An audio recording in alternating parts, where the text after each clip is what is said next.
Hey wow, gestern bin ich im Fall auf einem Feld ein bisschen spielen und dann habe ich dort einen richtig grossen Mähdrescher gesehen. Der hat das ganze Getreide geerntet. Es war richtig spannend zum Zuschauen. Wow, echt? Was ist denn ein Mähdrescher?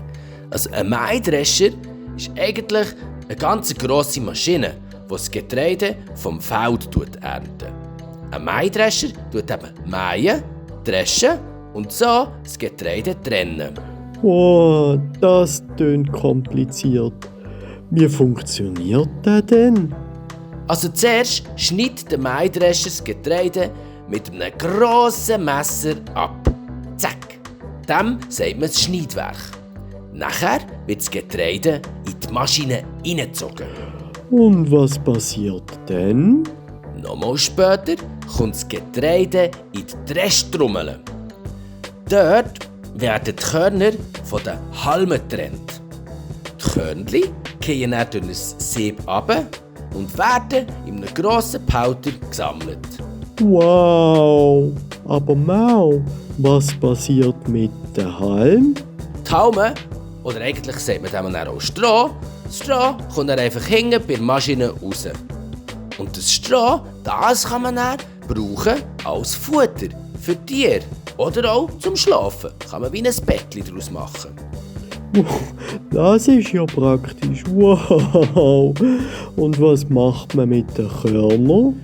Wow, aus den Körnern kann man richtig viele Sachen machen. Also zum Beispiel kann man daraus Mehl machen und mit dem Mehl kann man ein Brot backen. Oder man kann Nudeln machen, wie Spaghetti.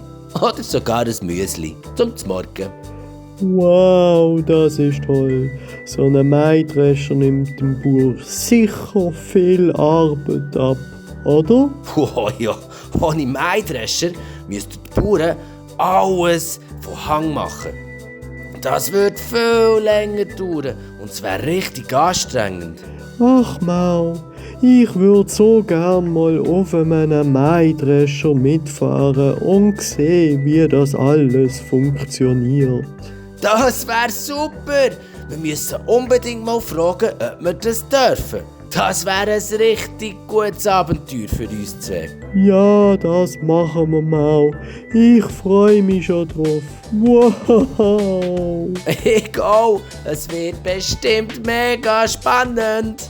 Ole Duli, Duli Duli.